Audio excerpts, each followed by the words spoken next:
What I'd like to talk to you about is how the decisions you make on a daily basis literally shape your health. And in doing so, they literally shape your future, because you are the product of the decisions that you've made previously.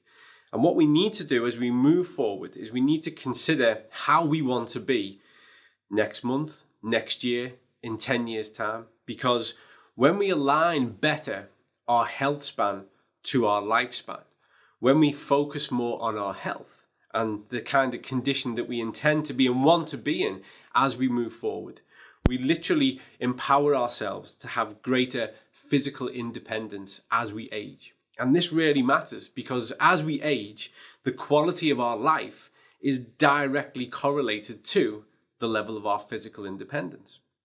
And so what we want to be is the most robust, intact, engaging version of ourselves on a daily basis so that we can live meaningfully and we can live well for as long as possible. But before we do that, before we head down that road, what I want to do is lift the lid, and I want to have a look beneath the surface and show you really what you truly are and how magnificent that truly is. So we share a lot in common with the universe around us. And in fact, here we have some images that show that when we start to look beneath the surface at those brain cells, at our DNA, at the way our eye not only looks but functions, and we see how that correlates to some of the images we've taken from the deepest aspects of space. What people fail to appreciate on a daily basis, and part of this is our fault as researchers and scientists in how we convey messages, is just how aligned we are with the universe around us and how we are an expression of that universe. And that's important to note. One, we should never take life for granted because it truly is a miracle. But secondly, because we are complex, superbly complex. You will never own a piece of equipment, of technology that is as advanced as you are. What happens beneath the surface is truly magical. And in fact, another truth be told is that we're still figuring that stuff out. We've come a long way. Our scientific understanding has told us so much about the way that the body functions and performs, but there is still more to know. But I go back to that notion that part of the responsibility in making people aware of just how incredible they are comes back to us, because all too often, when we start to describe anatomical factors to people, we use images like this. So for instance, here we have the brain, which again, any person who specializes in research around the brain, around mind, around consciousness and cognitive performance will confidently state that we know far less than we actually do know. This is a huge area of mystery, and we are probably only at the doorstep of figuring this stuff out. But when we talk about it, we typically show images like this. And it's very one-dimensional, it's very flat, and it shows some of the geography of what happens within that space. But the reality is, when we look at the left, this is an actual picture of what's going on, the electrical activity. And again, to the right, we see one of the furthest images that the Hubble telescope has captured into deep, deep space. And we see this alignment. We see just how much we reflect the universe around us. So when we look up, when we gaze upon the stars with wonder, quite rightly so, we should also take a moment to reflect and introspect, because we are every bit as wondrous as what we see above us. It's contained within us.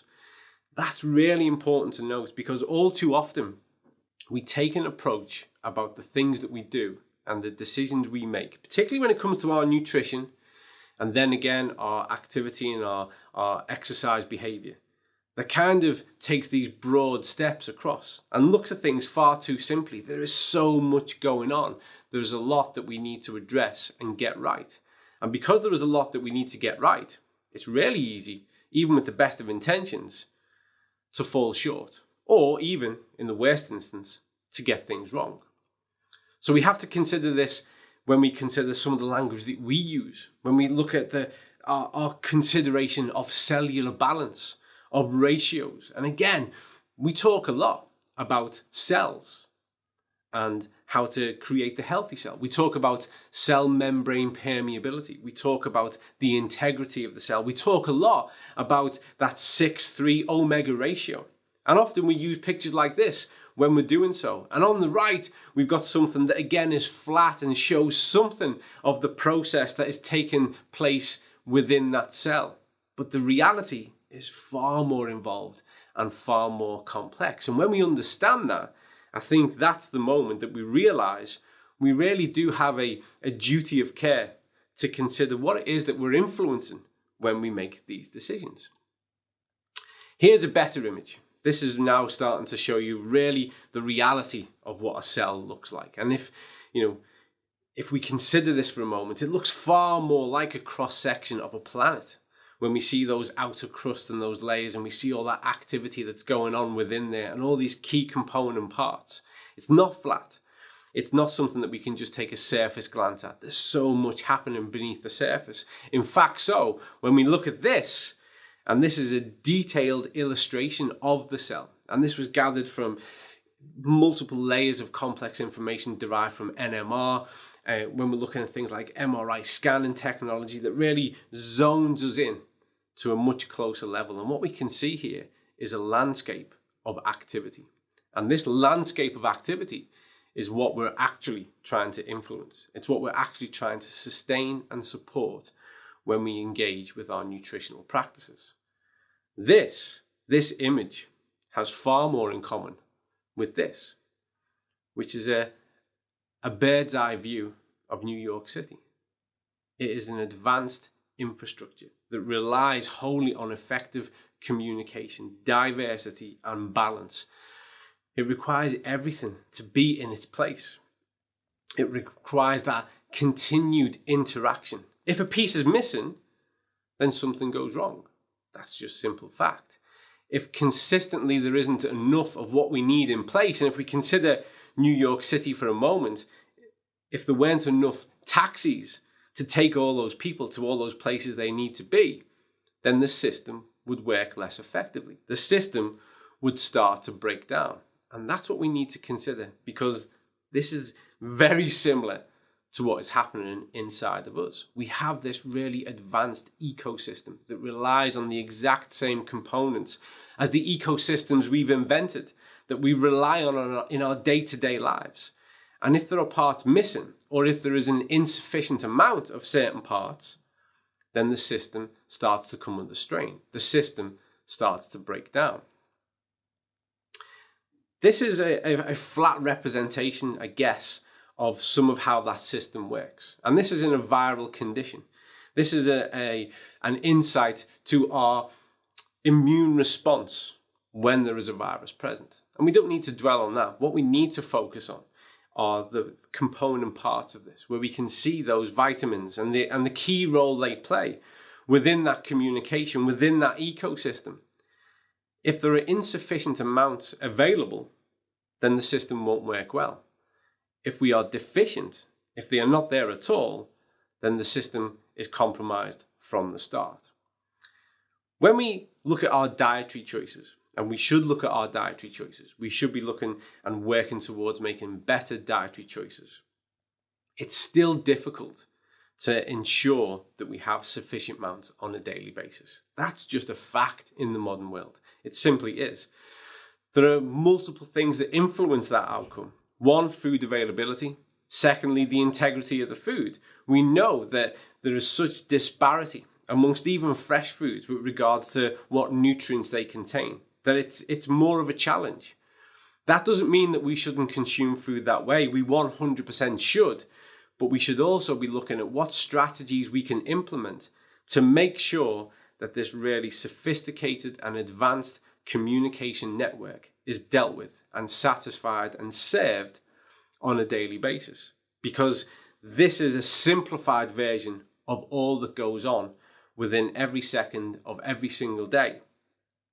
Whether we're in a viral state or not, we rely so much on our immune function just to function ourselves on a daily basis. Let's go now into the center of the human universe, which is the gut.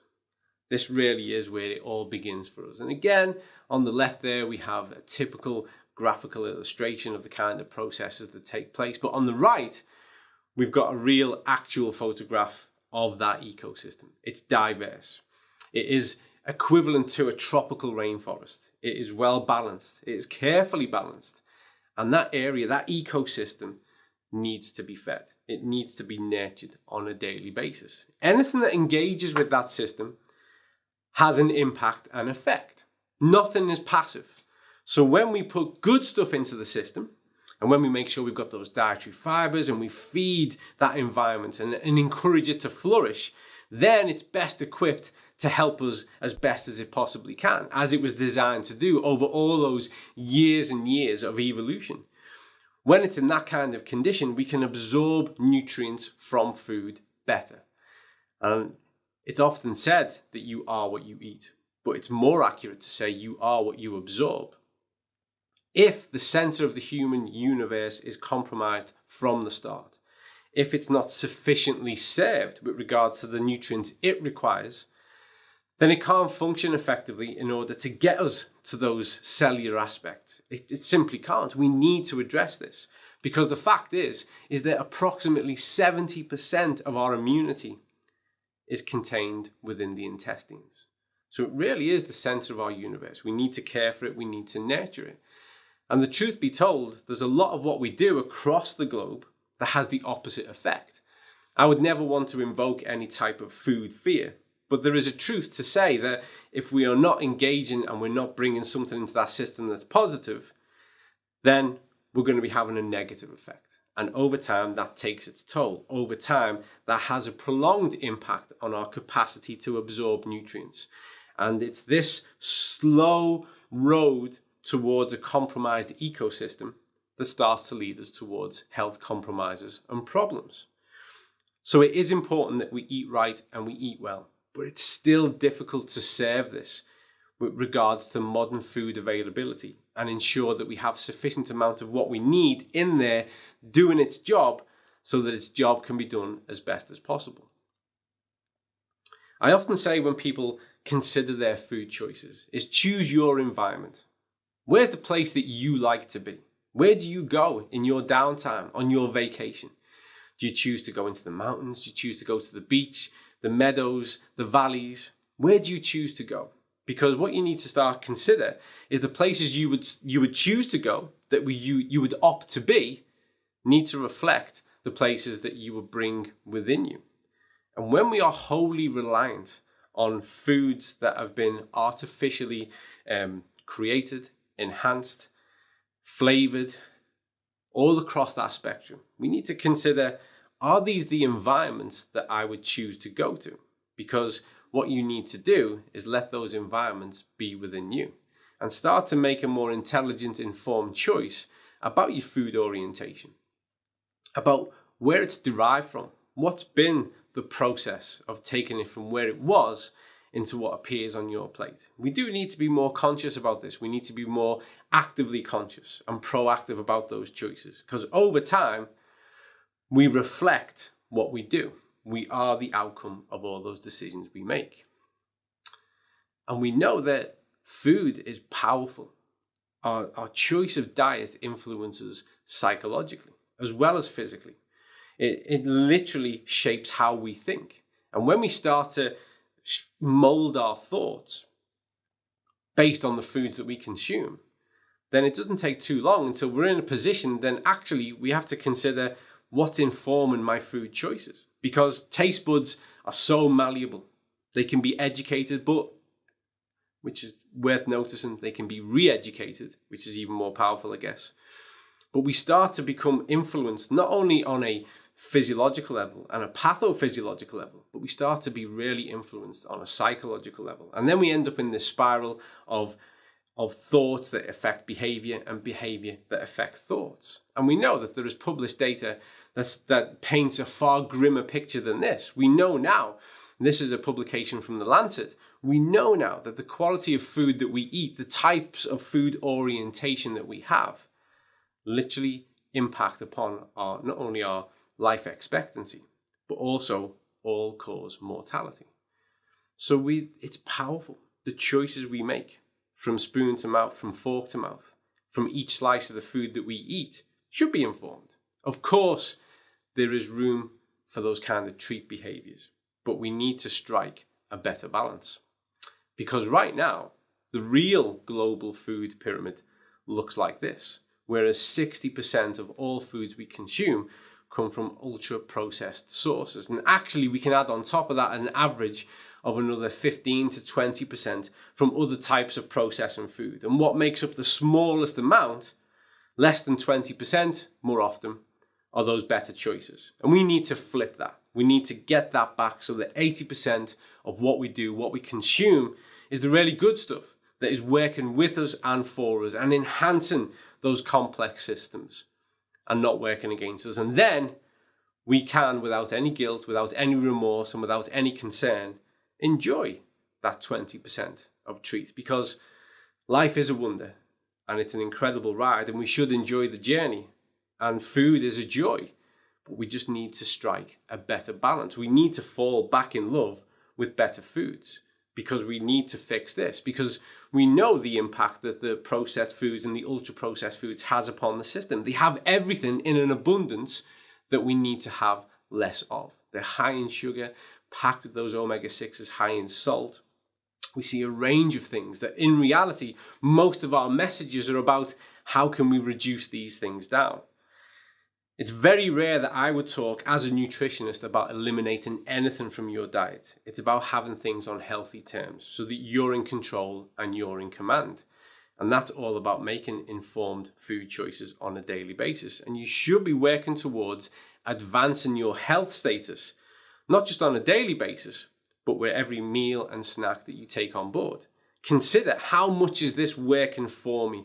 How much is this taking me forward into the quality of life and the standard of life I expect and deserved? Because you are unique and you should treat yourself as such.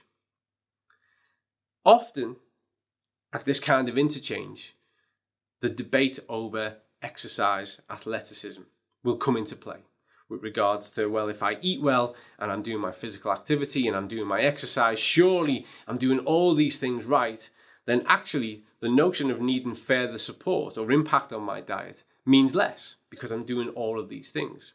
It's not that simple. And in fact, as someone who spent the past 25 years working with elite athlete populations, effective supplementation is more often than not a key part of our nutritional strategy.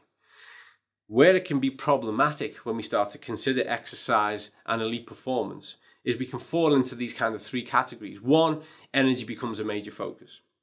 So we start to consider on the energy requirements of the task, of the exercise, of the sport and event, and we start to structure the diet off a macro profiling approach to make sure that we've got enough energy available. That's an important part, but it often comes at the cost of looking at the quality of the diet because we've become so focused on the quantity of the diet. When we focus on the quantity of the diet, we're drawn into this notion of calorie counting becoming a common language. So this starts to create a minefield if we don't keep a keen eye on those quality factors as we move forward.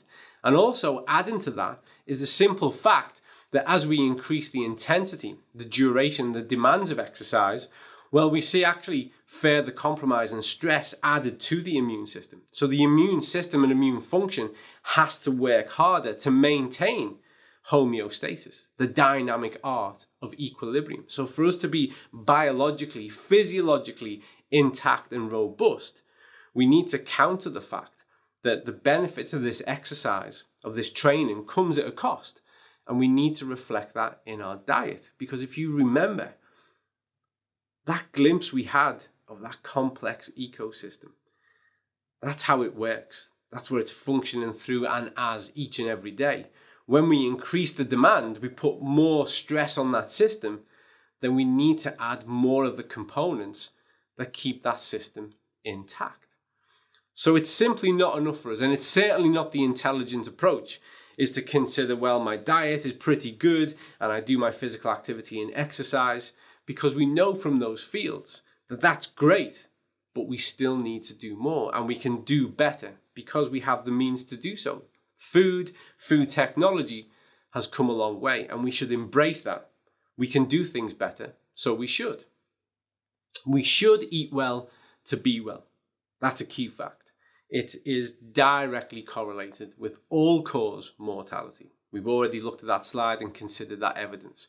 We know that it shapes how we feel each and every day, from our thoughts to our physical wellness. So we should be looking at how we can optimize each and every single one of these areas and do so effectively. But let's get real for a moment.